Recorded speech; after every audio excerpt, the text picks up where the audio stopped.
My husband's business partner invited him to a luxury resort in Thailand. It's a networking event, he said.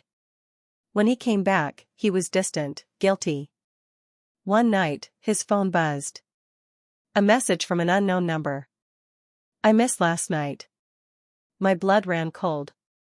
That morning, I packed my bags. He begged, please, let me explain.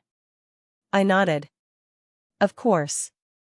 You can explain it to her, because she's waiting for us at the airport. His face went pale. When we arrived, a woman stepped forward. But the moment she spoke, his jaw dropped. He hadn't just cheated, he had no idea who she really was. I never thought I'd be writing something like this. I've been lurking here for a while and reading other people's stories, and now it feels like I'm in one. I don't even know where to start because everything still feels unreal.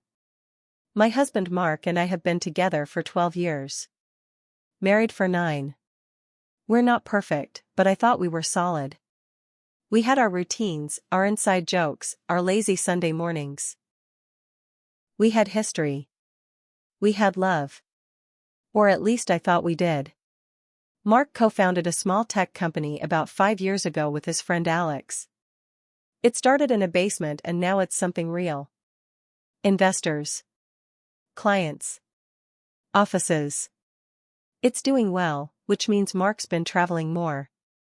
Conferences, meetups, networking events. I always supported it. I wanted him to succeed. I trusted him. 3 weeks ago, Mark told me about this business retreat in Thailand. He said Alex invited him. It's a big thing, he said. We're staying at this luxury resort in Koh Samui. It's like a working vacation, but mostly networking with potential investors. Now, I'm not naive. I know these trips aren't all boardrooms and spreadsheets. There's drinking. Socializing. Whatever. But I never felt the need to worry before. Mark had never given me a reason to. So he packed his bags. Hugged me goodbye. Told me he loved me at the airport. I believed him. He was gone for 6 days. He sent me photos. Beautiful beaches. Poolside breakfasts. Fancy dinners with businessmen in linen shirts. He FaceTimed me once, looking tan and tired. It's going well, he said. We've made some good contacts. He got back home the following Monday. I picked him up from the airport. He looked different. Like someone who had just come back from somewhere far away, not just physically, but mentally. At first, I chalked it up to jet lag. He was quiet. A bit off. Like he was holding something back. Everything okay? I asked a few times. Yeah, he'd say. Just tired. It was a lot. I wanted to believe that. But something in me started feeling off. A kind of quiet alarm. He wasn't affectionate. He didn't touch me the way he usually did. He barely looked me in the eye. And then, 4 nights after he got back, it happened. It was around 11:30 p.m. Mark was in the shower. His phone was on the nightstand. I wasn't snooping. I swear. But it lit up, and I saw the preview. A message from an unknown number. I missed last night. My body froze. I stared at it. I waited to see if another message would come. None did. I picked up the phone, and for the first time in years, I opened it without permission. There were more texts. Deleted, but not gone. I went into the recently deleted section of the message app. Some of them were short. Flirty. Some not even in English.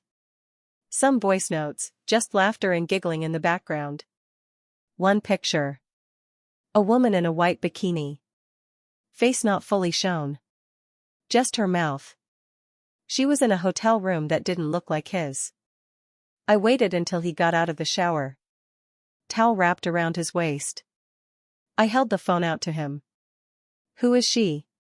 He stared at the screen. Then at me. He didn't even try to lie.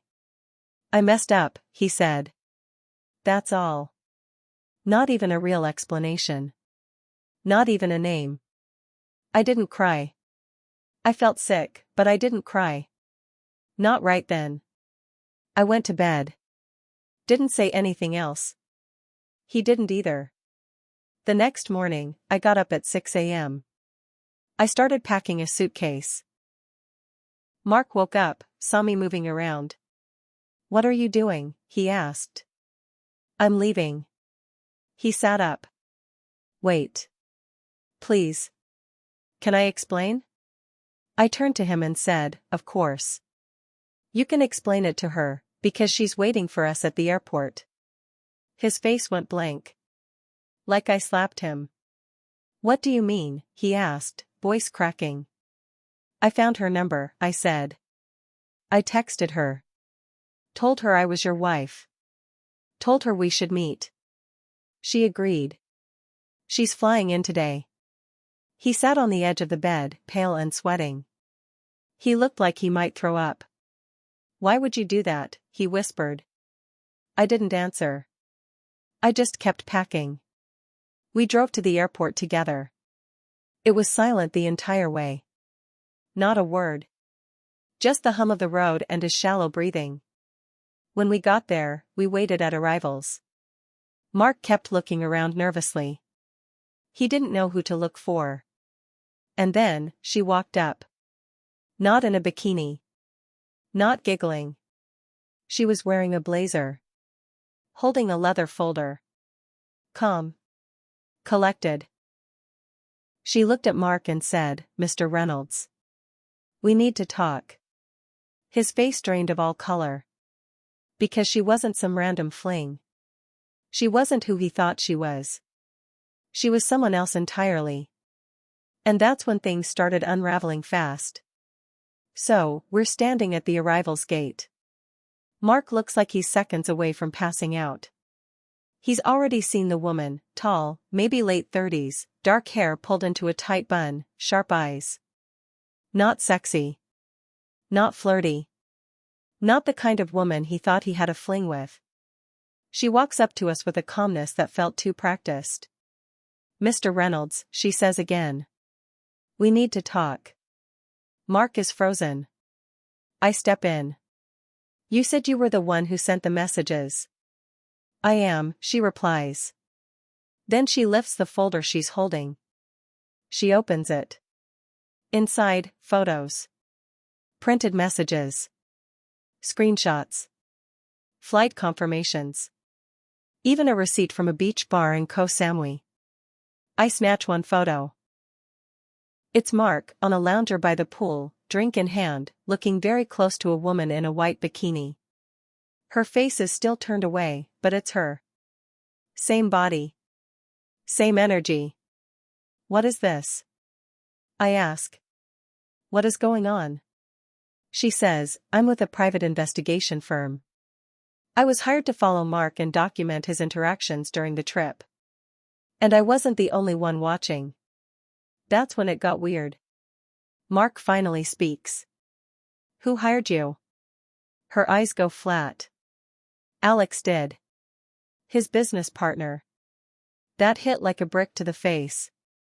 "Alex thought you were hiding something," she says. "He asked us to follow the money. What he didn't expect was to find this." She turns to me. "Your husband didn't just cheat on you. He made a deal behind Alex's back. A secret investor. Some shady crypto guy. The trip to Thailand was a cover-up. The affair? Just a bonus." I almost dropped the folder. Mark grabs my arm. "It's not like that. I didn't, it was just a side deal. Nothing illegal." The investigator cuts in. "You told the investor Alex was out. That you were the sole founder." I step back. I'm not sure what's worse, the affair or the betrayal of someone he's built a company with. "Are you serious?" I ask him. "You stabbed your business partner in the back and slept with some stranger in the same week?" Mark's eyes go wild. "You don't understand, Alex has been slowing things down. He doesn't see the vision anymore. I had to act. This was a huge opportunity. The investigator scoffs. He was offered $500,000 up front and a backdoor contract. All under the company's name. He forged the documents using Alex's signature. That's a crime. I can't breathe. I sit down on a bench nearby. Everything I believed about this man is unraveling. But the worst part? She pulls out one last item from the folder. It's a photo. A close-up. It's the woman from the bikini. Her face is finally visible. I don't know her, but Mark does. Because the moment he sees it, his whole body stiffens. Where did you get that? He asks. From the hotel, she says. Security footage. She checked in with your last name.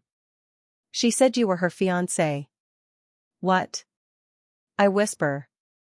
Mark's face is pale. No. That's not true. I don't, she's done this before, the investigator cuts in. To other men. She meets them. Seduces them. Gets them to pay for things. Sometimes she disappears. Sometimes she blackmails them. Sometimes they just vanish. The words hang in the air like poison. She's dangerous, Mark. You got used. And then it hits me, this wasn't just cheating. This was a setup. A trap. A whole other level of betrayal. And maybe something worse is coming. Okay. I'm back.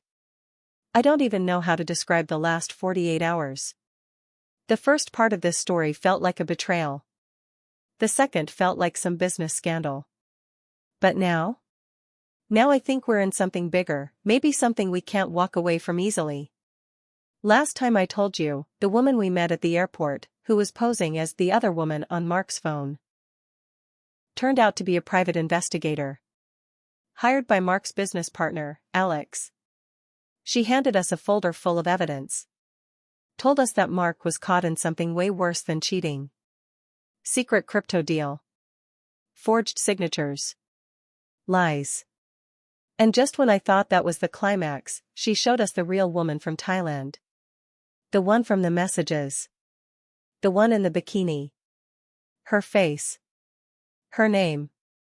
Her history. And it was all bad. The PI said she was a con artist. She'd done this to other men. Used fake identities. Got into their lives. Scammed them. Blackmailed them. Disappeared. Sometimes the men did too. Mark was white as a ghost. I didn't know who she really was, he kept saying. She told me her name was Alina. Said she was an investor's assistant. I thought, you thought with the wrong part of your body, I cut in. The PI told us that Alina wasn't even her real name. Her actual name was Surya Fantaroan. Thai national. Fluent in multiple languages. Had at least 4 different passports. She was connected to an international fraud ring. And the crypto investor Mark met with? Also fake. Most likely connected to her operation. Now here's where it gets worse. Alex, the business partner, wasn't just suspicious. He was scared. Because he got an email the day after Mark landed back home. A video clip. Blurry. Shaky. But in it, you can see Mark and Surya in the hotel room. She's laughing. Then she's whispering something in his ear. The video ends with her picking up his phone while he's asleep. They were recording him. She probably cloned his device. Why would they do that? I asked the PI. Her answer chilled me. They weren't just after him. They were after the company. You said it yourself, it's growing. Valued at $20 million. With access to banking APIs, customer data, cloud systems. If they had Mark's phone, they might have had everything. Mark looks at me, panic setting in. I used my work email on that phone. It has 2FA, but if she had my SIM, the PI finishes the thought. Then she may already be inside the system. That night, we didn't sleep. Alex called us from a secure line. He said someone tried to access the company's servers from a Thailand IP address. They used Mark's credentials. Thankfully, Alex had set up hidden alerts after his gut started telling him something was wrong. Then he said something I'll never forget. I think they wanted the whole company. Not just your shares. They were trying to take it all. I asked the PI, so what now? She hesitated. Now, she said, you disappear for a while. I laughed. I thought she was joking. She wasn't. Mark's face, his name, they're in videos tied to a growing fraud ring. They could leak. Or worse, someone might come looking for him. Mark shook his head. This is insane. I didn't do anything. You did enough, she said quietly. You opened the door. We stayed at a hotel that night. Quiet place outside the city. The PI said she had people watching the house just in case. I still don't know if that made me feel safer or more terrified. In the morning, I found another message on my phone. From an unknown number. You shouldn't have brought her to the airport. I dropped the phone. Mark read it and turned white again. That was this morning. I don't know what's next. But it feels like this is only just getting started. When I started writing this, I thought I was just dealing with a cheating husband. A bad marriage. Maybe some lies. What I got was fraud, blackmail, identity theft, and something way deeper. Let me take you to where it ended. We got the message. You shouldn't have brought her to the airport. We didn't know what it meant. We didn't know who sent it. The PI said it might be a bluff, someone watching us, or someone just trying to scare us. But she took it seriously. By then, Mark's company servers had been locked down. Alex had changed everything, logins, admin access, shut down APIs. He also cut Mark out. Officially. Sent a public email to their clients saying Mark had stepped away indefinitely for personal reasons. Mark freaked out. He can't do that. It's my company too. The PI just looked at him and said, you already gave it away. The breaking point came 3 days later. Alex called and asked us to come to his office. Said there was something we needed to see. I was done with the drama, but I went anyway. I wanted closure. I wanted to see this all laid out, no more secrets. We walk in, and Alex is there. So is the PI. And 2 other people, his attorney and a cybersecurity consultant. They pull up a big screen. It shows something that made my stomach drop.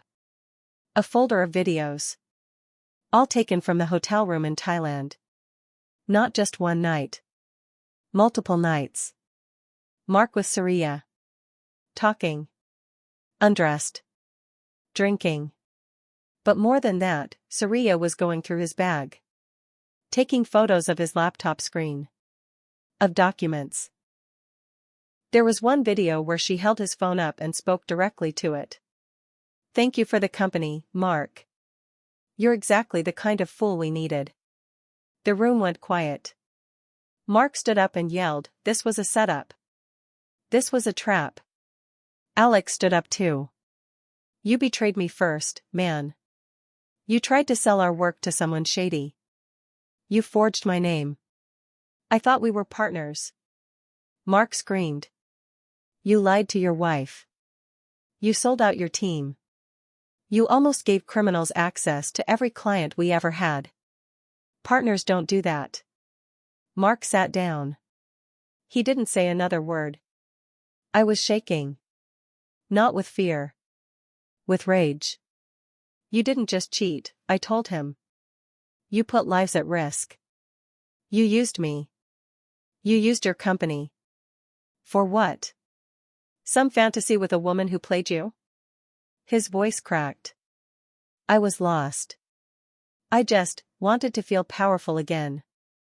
I didn't mean for it to go this far. I felt like I was going to explode. You didn't mean to cheat. You didn't mean to lie. You didn't mean to ruin everything. But you did. And then I said it.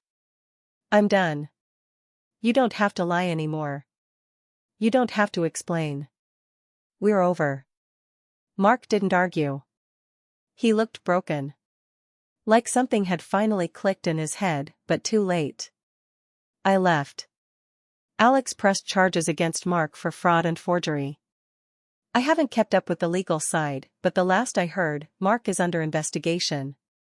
He tried to say he was manipulated, but the recordings show he knew exactly what he was doing. As for me, I stayed with my sister for a while. Needed time. Needed space. The PI, whose name I now know is Julia, checked in on me once. Said I was lucky to get out early. She said one of the other victims of Saria's team disappeared. Just gone. Never came back from his business trip. Mark got lucky. He's not in jail yet, but he lost everything. The house. The company. His reputation. It's been 6 months since I walked out of that office. Some days I feel free. Some days I feel hollow. It's hard to explain what it's like when someone you trusted just falls apart in front of you.